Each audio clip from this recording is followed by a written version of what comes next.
Muy buenos días con cada uno de los hermanos que me ven y me oyen, y también un saludo a las personas que nos ven por primera vez, esperando que este video pueda serles de provecho para sus vidas y pueda pues Dios obrar de esa manera, hacer realidad su promesa.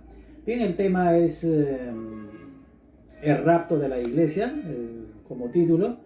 Y pues este tema es un tema, hoy en día se está volviendo muy controversial.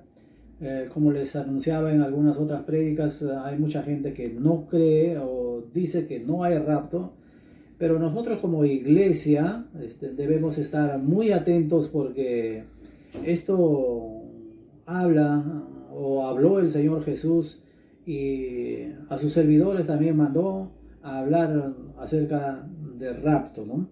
Pues a modo de introducción les quiero decir algo. Había en una oportunidad desde una agencia de viajes donde muchos iban quizás más al norte y otros al sur, pero todos estaban ahí ansiosos de ver a sus familias, de hacer un paseo, otros hacer un viaje empresarial. Pero ahí había una persona, una dama, que estaba pero ansiosa, porque en ese vehículo que venía nada más ni nada menos su amado, ¿no? Su novio.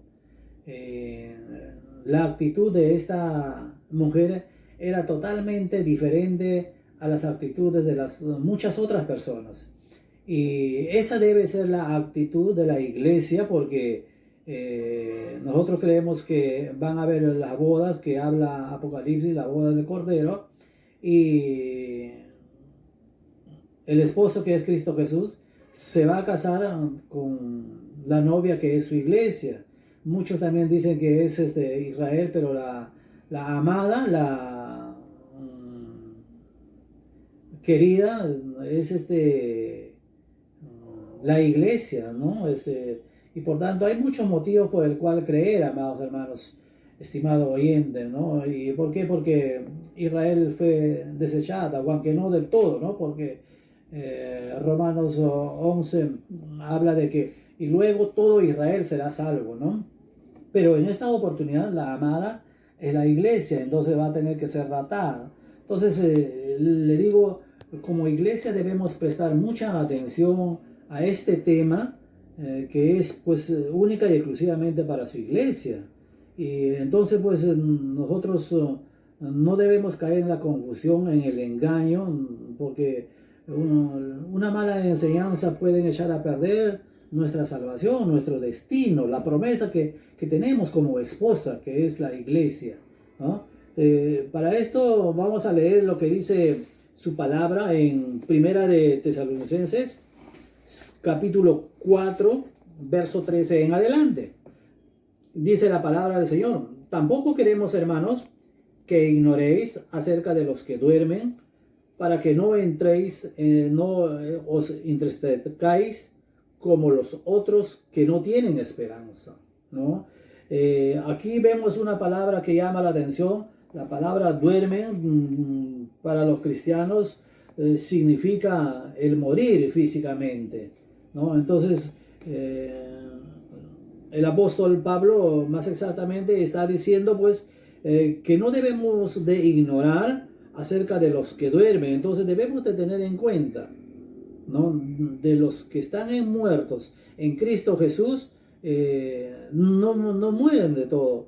¿Por qué esto? Porque los tesalonicenses habían perdido muchos de sus familiares y estaban viviendo sin esperanza. Y es por eso le dice, no, hay que tener esperanza, porque a nuestros familiares, a nuestros seres queridos, vamos a volverlos a ver, ¿no? Y tal punto que el verso 18 dice, pues, consolaos, animaos, ¿no?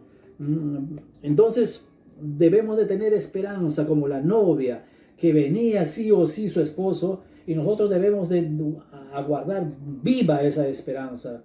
Entonces, si nosotros vamos a creer como muchos creen que no hay rapto, entonces pues en vano Cristo Jesús dijo, y sobre esta roca edificaré mi iglesia. ¿Y para qué la edificó? ¿Para qué nos salvó? Para que simplemente nos salvó, aceptamos su muerte, lo aceptamos simplemente y también nos vamos a pasar la tribulación como muchos dicen. Entonces, ¿cuál es la gracia? No hay ninguna diferencia. Entonces, hay muchas razones, por eso le digo, y con nosotros como iglesia, como creyentes en Cristo Jesús, debemos de guardar viva esta esperanza y debemos de creer, como dice, que creó Abraham, esperanza contra esperanza, se aferró, ¿no?, a la palabra del Señor. Nosotros también debemos de aferrarnos a la palabra del Señor, por más que puedan venir predicadores, por más que puedan venir oradores a decirnos otra cosa, pero aquí está la promesa, estimado oyente. Verso 14.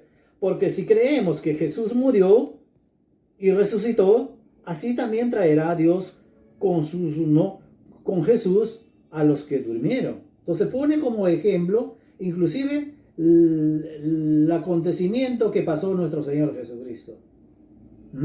Miren qué tremendo, ahí está tan evidente, ¿no?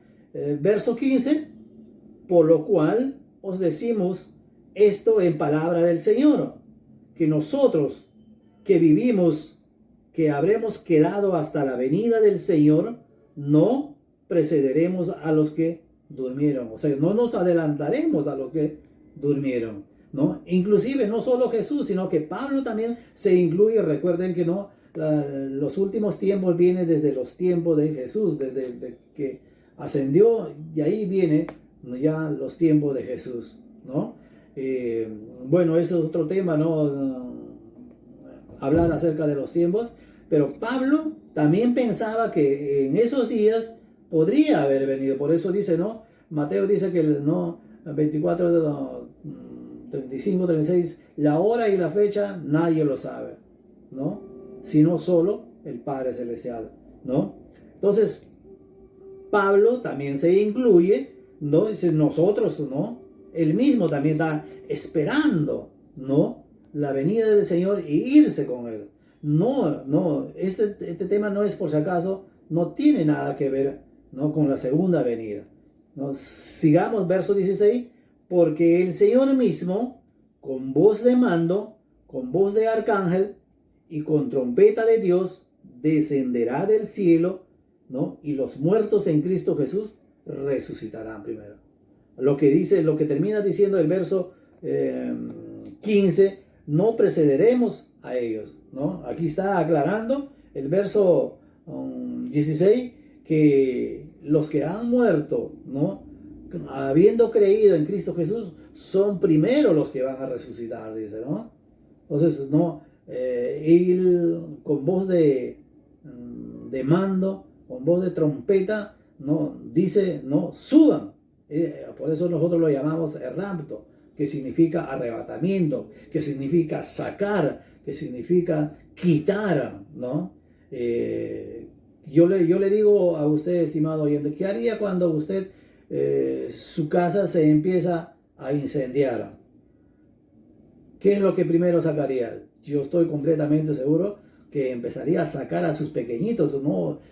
Se olvidaría de los artefactos, de las cosas, quizá tiene dinero, o muchas cosas valiosas, pero sobre todo esas cosas, ¿qué haría? Usted sacaría primero a su hijo, salvaría a su hijo. Y eso es exactamente lo que Dios va a hacer. Cuando ve que la abominación desoladora se sienta, ¿no?, en el trono, no destruye todo, viene el incendio, viene el caos a la tierra. Eso es lo que va a hacer Dios.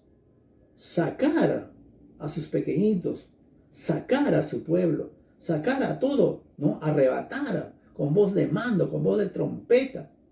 Eso es lo que quiere decir. Por eso nosotros creemos en él, ¿no?, en el rapto. Verso 17.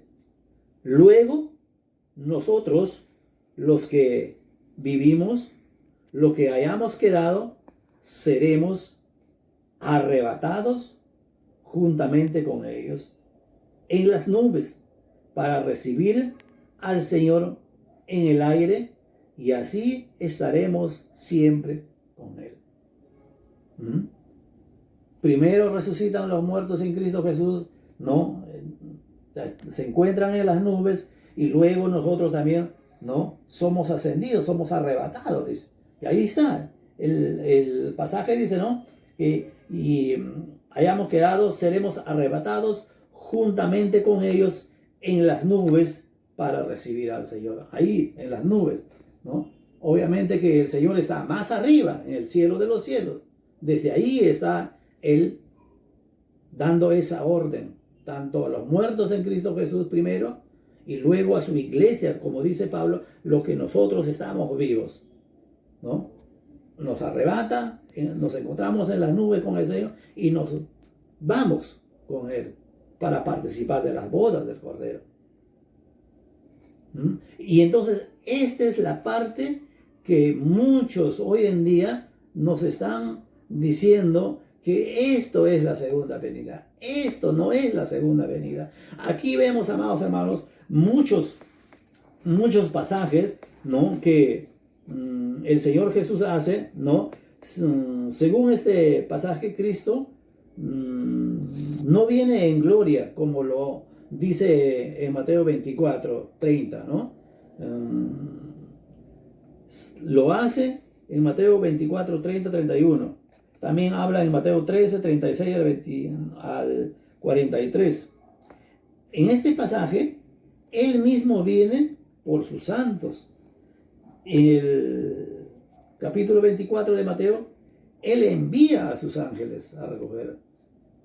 También nos habla en Mateo 13 que Él envía por medio de parábolas, ¿se acuerdan del trigo y la cizaña?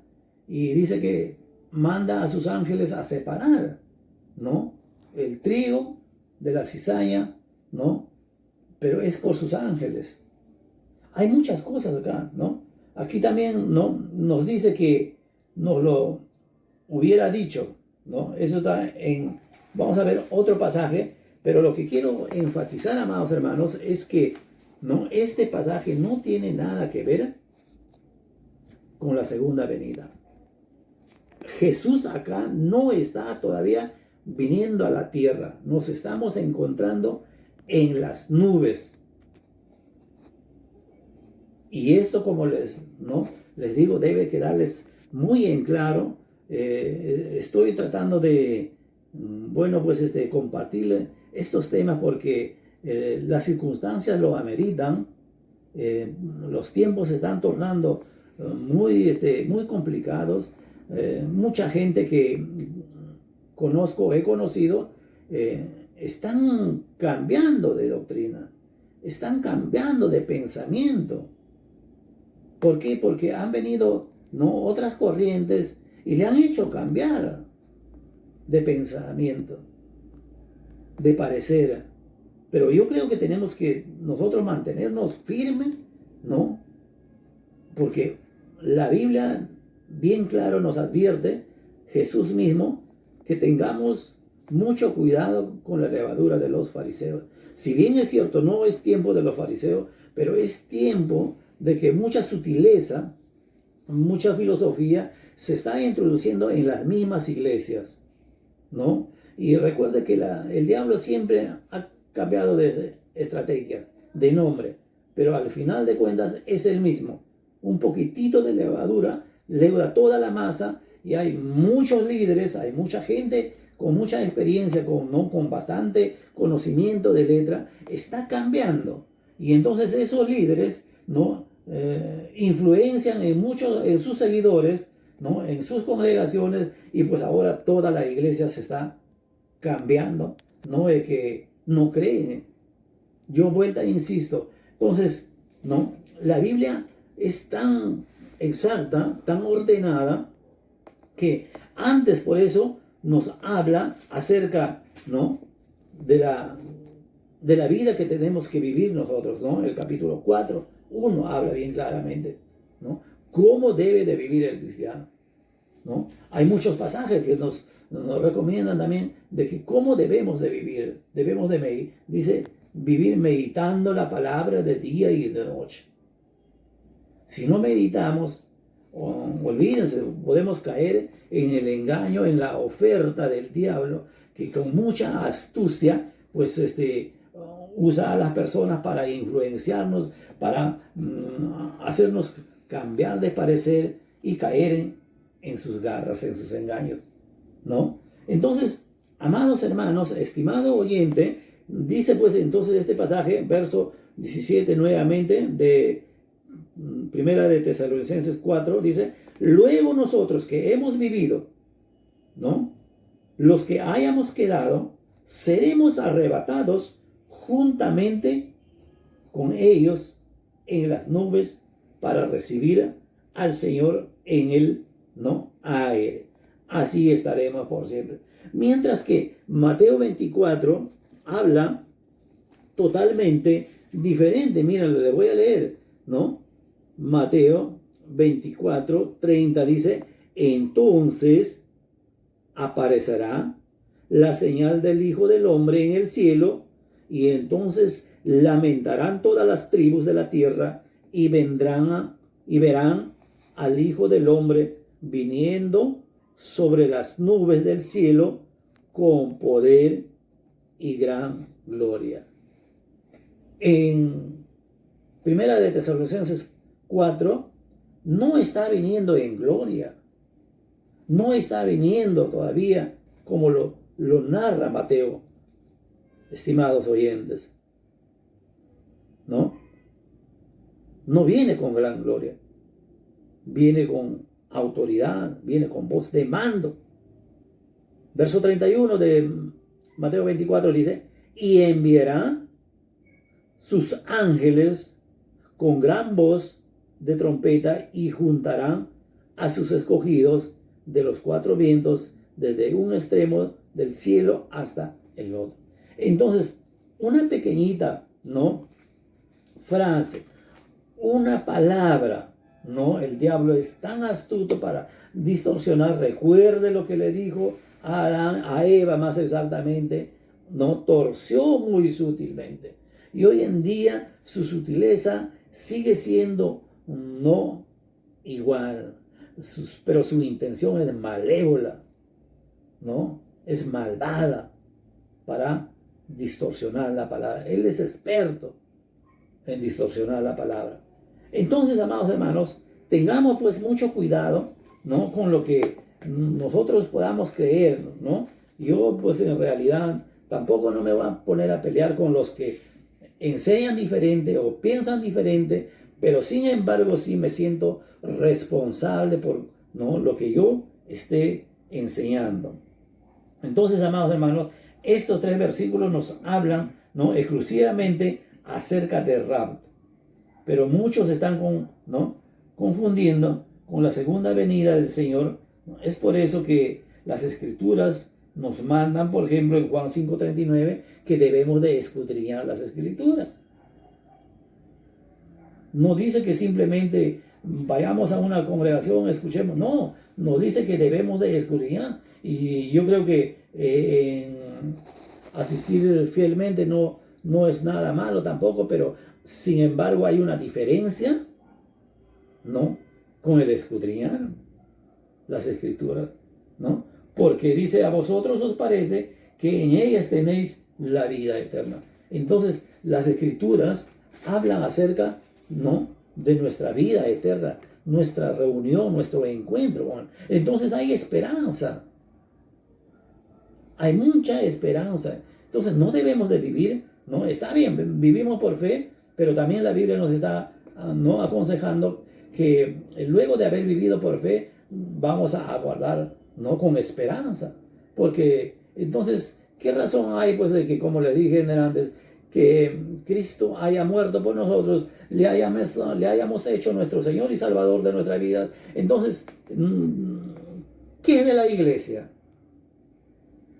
La iglesia, entonces, pues, no vamos a, ¿no? ¿Para qué hemos sido salvos? Yo sigo creyendo que la obediencia trae muchos beneficios, grandes beneficios. Entonces, entonces vivamos como mejor nos parece, y a la última hora, cuando Jesús se aparezca, nos arrepentimos. No hay lógica. Totalmente, y la doctrina se distorsiona. Entonces, por eso le digo, ¿no?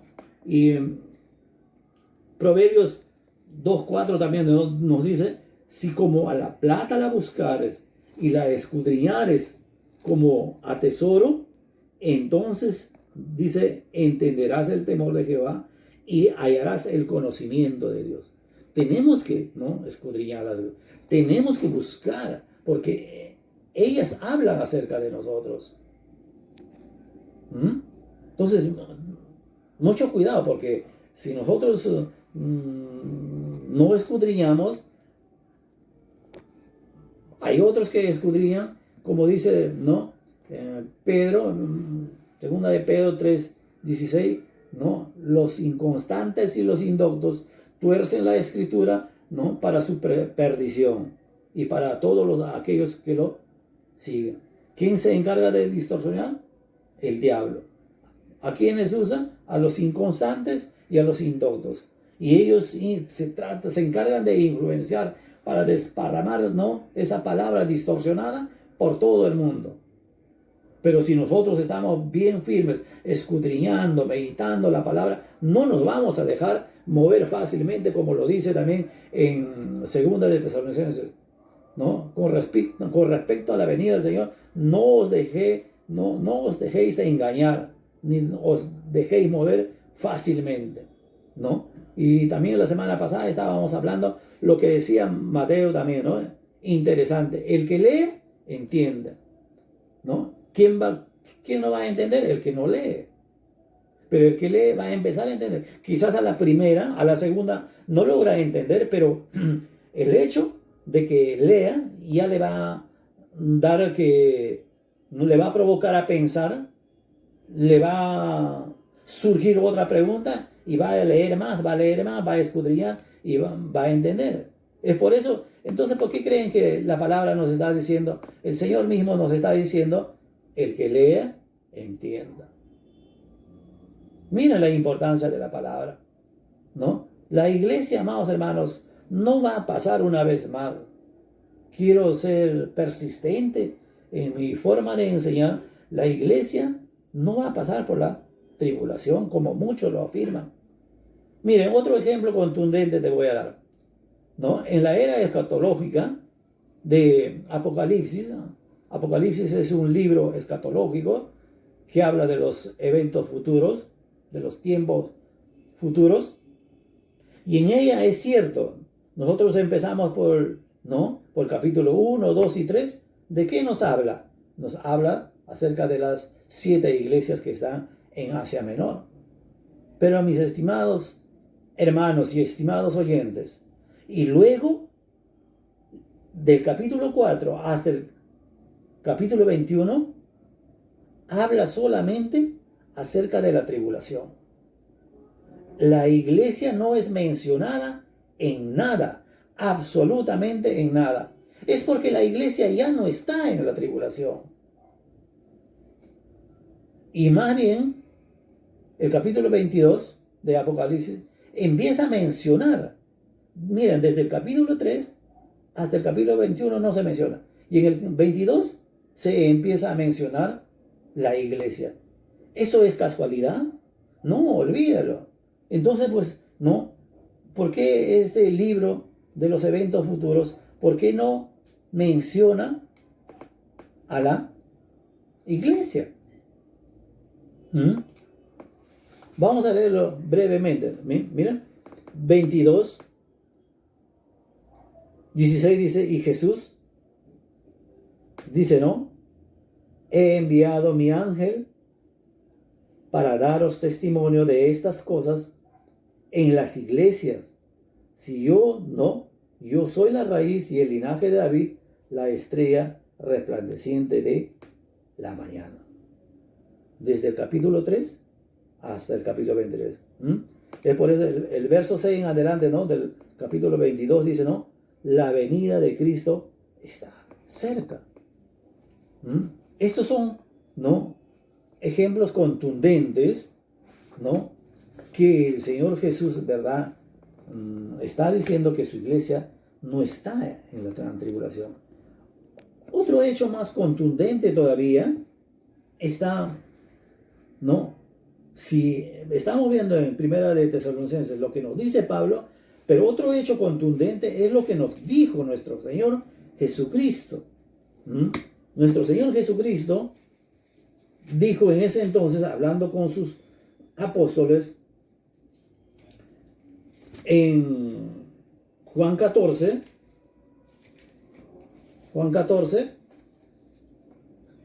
1 al 3, mire lo que dice el Señor Jesús.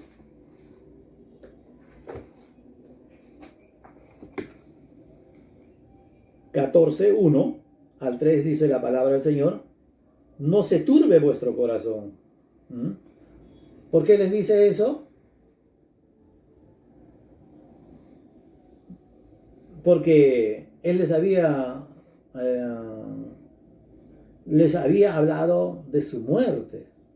Y ellos, pues, recuerden que Jesús no había todavía implantado su iglesia. Ellos tenían incertidumbre. No sabían qué cosa iba a hacer. ¿Qué iba a hacer de sus vidas? Estaban sin esperanza. Es más, Jesús les empieza a hablar de su muerte, que va a ser crucificado, va a ser maltratada por los gentiles y va a morir.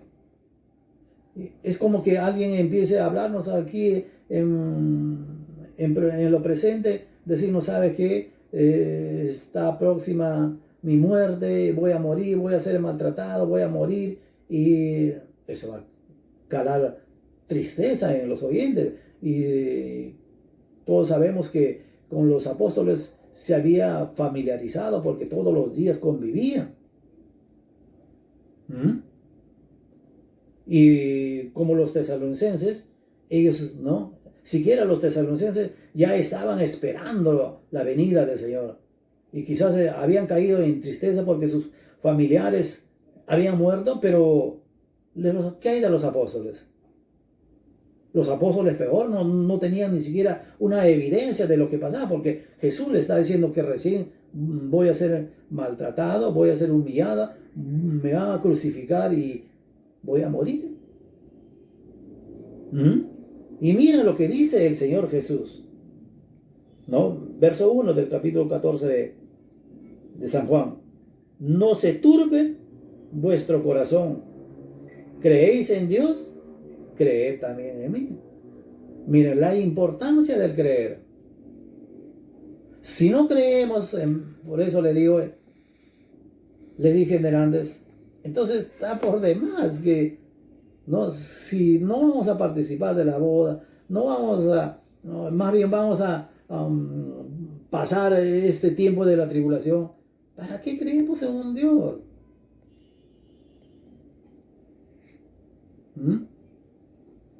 Romanos 11:22 dice, miren, que tengamos en cuenta la bondad y la severidad de Dios. Dios es bueno, es bondadoso, generoso, pero también es justo, es severo. Él dice cuántas veces, todo el día estaba extendiendo la mano a este pueblo. Está hablando de su pueblo, de Israel. Pero no me aceptaron. Pues como no me aceptaron, entonces... Y empieza a hablar ahí el capítulo 11 de Romanos acerca de los gentiles y acerca de los judíos. Y nos dice a nosotros que no caigamos, en la arrogancia, en la soberbia, por el hecho que nos ha regalado esta salvación tan grande, inmerecida, que no caigamos en la arrogancia, porque Israel, su transgresión vino a ser nuestra salvación. Estamos en el tiempo de la gracia. Nos regaló la salvación, le plació, porque aceptamos su muerte como si fuera nuestra muerte. Inmerecidamente decidió amarnos. Y entonces, ¿cómo ese Dios que hemos guardado su palabra, estamos buscándolo, nos meta también al horno, ¿no? Entonces todas estas cosas les estoy hablando, amados hermanos, estimado oyente, para que se mantenga firme, no se deje mover fácilmente de lo que el Señor Jesús ha enseñado. Vamos a seguir leyendo Juan 14:1. No se turbe vuestro corazón, creéis en Dios, creed también en mí. Hay que creerle a Jesús. Jesús viene por su pueblo, por su iglesia. Viene primeramente por su iglesia, viene también luego por su pueblo escogido. Y nosotros más bien participamos de esa segunda venida. Venimos juntamente con Él. Por eso está diciendo, si creen en Dios, crean también en mí, pues. ¿Cómo es posible que se la puedan pasar diciendo creo en Dios, creo en Dios? Porque esa gente que está predicando otras cosas también dice creer en Dios. Entonces no digamos simplemente que creemos en Dios. Porque recuerde Santiago, ¿no? Diablo también cree. Entonces a muchos ha entorpecido, a muchos ha enceguecido y pues están distorsionando las escrituras. Nosotros no estamos para distorsionar. Hay tremenda responsabilidad en compartir la palabra. Verso 2. En la casa de mi Padre muchas moradas hay. ¿Cuántas moradas hay? Muchas moradas. Todo esto, si no creemos en el rapto de la iglesia, mis amados hermanos, mis estimados oyentes, queda pues en nada. ¿Dónde está la casa de su Padre? No está en... No está hablando, pues, por favor. No me van a decir que está refiriéndose a Israel, a Judá, a Jerusalén. Está hablando de arriba, del lugar divino. Para eso todo un proceso que nuestro cuerpo también va a ser glorificado. Para poder desafiar a la ley de la gravedad. Para que podamos ascender, porque es imposible. Si nosotros queremos ascender, necesitamos de algo más que nuestro cuerpo, ¿no? Puede ser un cohete, puede ser pues un avión, un helicóptero, qué sé yo. Pero Dios nos está prometiendo, no transformarnos de este cuerpo mortal, no vestirlo de una inmortal y pues ascender. Entonces, si es que no hay rapto, no hay nada de esto, no hay razón de ser que ascendamos, ¿no? Arriba, amados hermanos. Yo creo que, ¿verdad? Si no me estoy dejando entender, es verdad, porque es pecador, pero yo creo que con estos ejemplos te está quedando más claro que el agua, ¿no? Nuevamente, verso 12. En la casa de mi Padre muchas moradas hay. Si así no fuera, yo los hubiera dicho. Si así no hubiera sido, Él nos los hubiera dicho. Él no nos hubiera mentido. En otras palabras, si es que no es así, Jesús ha mentido a sus discípulos y nos ha mentido a nosotros. Y eso no es el caso, amados hermanos. Perdónenme, pero yo creo que aún el que ha nacido ayer puede encontrar una absoluta diferencia. Nuevamente, si así no fuera, yo os lo hubiera dicho. Si es que no hubiera sido así, Jesús nos hubiera dicho, ¿saben qué? No hay rapto, no me esperen, solamente esperen la segunda venida, que voy a venir a hacer juicio. En la batalla de Armagedón me presento ahí, ustedes no les va a pasar nada, escóndanse como les dijo a los israelitas, ¿no? Ustedes también búsquense sus cuevas, su lugar, háganse su búnker y escóndanse ahí. Yo los hubiera dicho. Pero sin embargo él dice, ¿no? En la casa de mi Padre muchas moradas hay.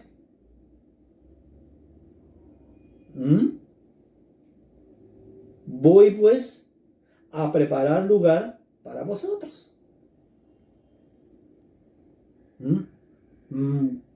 más claro, yo ya no sé de qué manera, ¿no? Pero las palabras por sí solas, ¿no? Son contundentes, se apoyan en sí misma la palabra. Verso 3 dice, y si me fuere y os preparare el lugar, vendré otra vez y os tomaré a mí mismo para que donde yo estoy, vosotros también estéis. Aquí está otra evidencia contundente que Jesús mismo se compromete en que dice, no, y os tomaré a mí mismo. En Mateo, ¿qué pasaba? ¿A quién enviaba? A sus ángeles. Vuelta, insisto, capítulo 13 del mismo libro, ya habla, ¿no? Que envía a sus ángeles, a los segadores, que son sus ángeles, a hacer, ¿no? Poner en un lugar al trigo, a la cizaña, ¿no? Habla de otra parábola de los peces buenos, los peces malos, hacer una separación, lo hacen sus ángeles, ¿no? A separar los cabritos de las ovejitas. Pero acá está, él mismo se está comprometiendo. Yo mismo os voy a tomar. Entonces, no. Por eso le decía, ¿no? Que hay una diferencia, obviamente está muy escondido.